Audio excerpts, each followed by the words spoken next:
गठबंधन गठबंधन गठबंधन। जी हाँ दोस्तों, हमारे पड़ोसी देश नेपाल में अभी हाल ही में एक गठबंधन की सरकार बनी है। और जी हाँ दोस्तों, केपी ओली मतलब केपी शर्मा ओली एक बार फिर से प्रधानमंत्री की कुर्सी को संभालेंगे, वो भी पूरे 5 सालों के लिए नहीं।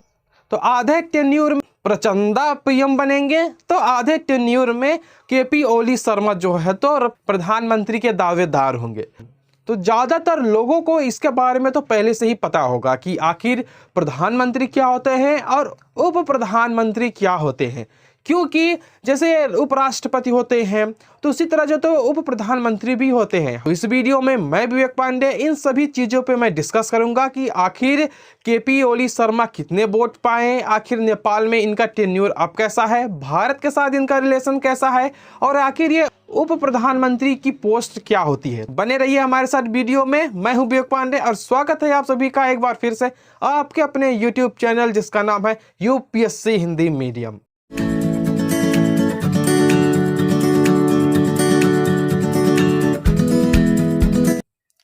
तो इंट्रो के बाद हम बात कर लेते हैं सीधा पहले उप प्रधानमंत्री के बारे में कि आखिर भारत में इसका क्या महत्व है।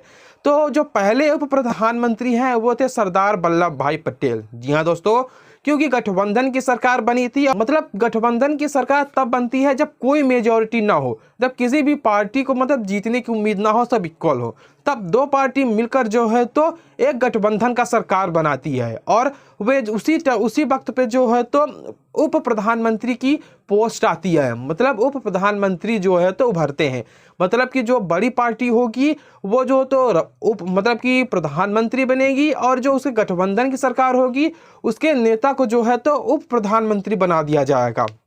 हालांकि भारतीय संविधान में उप प्रधानमंत्री जैसा कोई मतलब शब्द नहीं है, किसी भी आर्टिकल में आपको उप प्रधानमंत्री नहीं मिलेंगे। ये सिर्फ जो है तो पार्टियों ने अपने मतलब कि अपनी सुगमता के लिए मतलब कि उप प्रधानमंत्री के वर्ड को मतलब शब्द को पोस्ट को जो है तो भारत में जो है इंट्रोड्यूस कराया है। और सेम इसी तरह जो है तो नेपाल में भी हुआ है। एक अलग इंटरेस्टिंग फैक्ट्स मैं ये बता देता हूँ, भारत और नेपाल की बीच की जो जैसे भारत में जो लोकसभा होता है तो उसके सीटों का निर्धारण जो है तो कैसे होता है, मतलब कि जो पार्टी चुनाव जीतेगी उसी के जो है तो सदस्य पार्लियामेंट में मतलब कि लोकसभा में बैठेंगे और मतलब बहुमत दल का नेता ही जो है तो लोकसभा का अध्यक्ष भी होता है। लेकिन जो नेपाल की जो लोकसभा है, हाउस ऑफ रिप्रेजेंटेटिव, उसमें ना मतलब कि 3 तरह की सीटें बैठती हैं। मतलब कि जैसे 275 सीट जो है तो नेपाल की लोकसभा में है और भारत में कितना है 545। तो पार्टी ज़्यादा वोट पाएगी, मतलब जो मेजॉरिटी में होगी तो 275 में 165 मतलब 165 सीटों पर उस मेजॉरिटी वाली सरकार की जो है तो सदस्य बैठेंगे। और जो अलग से जो सीट बच रही है मतलब 110 सीटें, उनमें से जो उसके नीचे जो उसके मतलब उससे कम वोट पाए रहे होंगे वो उनकी जो है तो सरकार उनके सदस्य बैठेंगे। भारत में कैसे होता है कि मतलब कि जो सरकार जीतेगी पूरे सदस्य उसी के ही होंगे। नेपाल में अब तक जो तो 30 से ज़्यादा सरकारें बदल चुकी हैं। जी हाँ दोस्तों, और जब से ये 2008 के बाद से मतलब जब नेपाल मोनार्की उसकी ख़त्म हुई है उसके बाद से ना 10 सरकारें बदल चुकी हैं, अब तक की बात कर रहा हूँ मैं। तो पूरा मतलब कि मैटर समझने के लिए मैं अब 2017 के इलेक्शन को मैं थोड़ा सा बेस लेता हूं। उसमें जानते हैं क्या हुआ था, उसमें यह हुआ था कि तो केपी ओली की जो पार्टी है मतलब CPN UML, ये UML जो है तो केपी ओली की पार्टी है और 2017 में ये UML और मतलब MC और US मोइस्ट सेंटर और US मतलब CPN US, ये 2-3 पार्टीज मिलकर जो तो चुनाव लड़ी थी। मतलब कि ये 2 पार्टी केपी ओली की पार्टी के साथ मिल गई थी और चुनाव लड़ी थी 2017 में।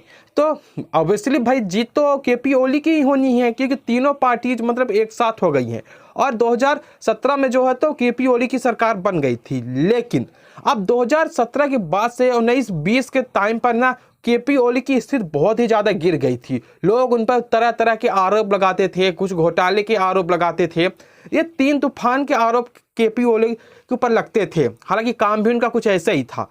तो फिर क्या हुआ कि 2021 में ना ये जो CPN MC और CPN US जो पार्टीज है ये केपी ओली की छतरी से बाहर निकल गए, मतलब उनकी छाया से बाहर निकल गए, उनका साथ छोड़ दिए और एक और पार्टी है सी, इसके जो पीएम थे, मतलब कि जो अभी पीएम बनने से पहले जो पीएम थे 2021 तक पीएम थे युवा, तो इनके साथ मिल गए थे जो उनकी सरकार बना। लेकिन जो 2023 में इलेक्शन हुए उसमें से जो है तो पुष्प कमल को मिले जो तो 32 सीट की पार्टी मॉइस्ट सेंटर है। और यहाँ तक हम बता दें कि सबसे ज़्यादा वोट मिले हैं वो है युवा को ही वोट मिले हैं, कितना 89 वोट। यहाँ तक कि केपी ओली को जो है तो 78 सीट मिली है। तो हम कह सकते हैं कि अभी किसी की भी सरकार जो है तो नहीं बन सकती थी जब तक कि गठबंधन ना हो जाए। तो ये मतदान देखते हुए हम कह सकते हैं कि बिना गठबंधन के सरकार तो संभव ही नहीं है। कल की बात है, संडे को जो है तो नेपाल की राष्ट्रपति श्रीमती विद्या देवी भंडारी ने प्रचंडा मतलब पुष्प कमल को जो है तो उनके 165 सीट मतलब स्थापित करने के बाद उन्हें जो है तो प्रधानमंत्री का पद दे दिया है। मतलब प्रचंडा ने कहा कि मैं अपने 165 मेंबर्स को मतलब सीट को मैं पूरी तरह से मैं फुलफिल करता हूं, और उनकी जो है तो गठबंधन में एक सरकार बन गई। अब इस चुनाव में बहुत सारी छोटी छोटी पार्टियों ने अपना बहुत सारी मतलब इम्पोर्टेंट भूमिकाएं अदा की हैं।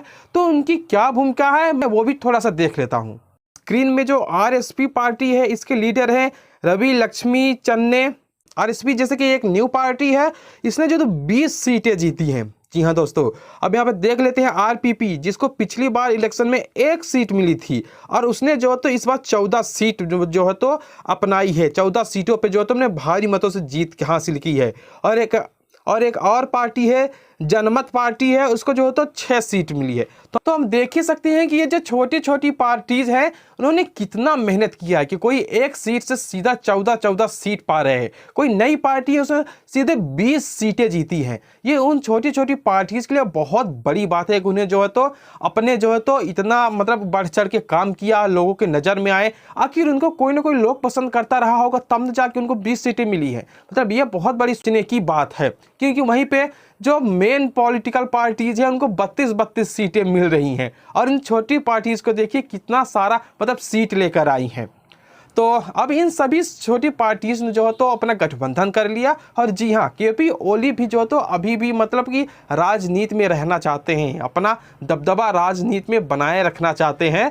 तो उन्होंने जो है तो ऑफकोर्स मॉइस्ट सेंटर पार्टी से जो है तो गठबंधन कर लिया और मतलब कि आधे टेन्योर के लिए पीएम बनने का अपना दावा भी रखते हैं। तो अब देखना ये है कि ये जो नेपाल के नए पीएम आए हैं इनका हमारे भारत के साथ कैसा रिलेशन रहता है, क्योंकि जो पिछले प्रधानमंत्री थे केपी ओली उनके साथ तो भारत का संबंध कुछ ज़्यादा अच्छा था नहीं।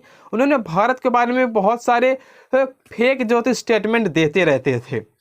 तो एक छोटा सा वीडियो नेपाल के इलेक्शन के बारे में यही खत्म होता है। तो मैं हूं विवेक पांडे और मिलता हूं आप सभी से अगली वीडियो में। तब तक के लिए बाय। जय हिंद, जय भारत।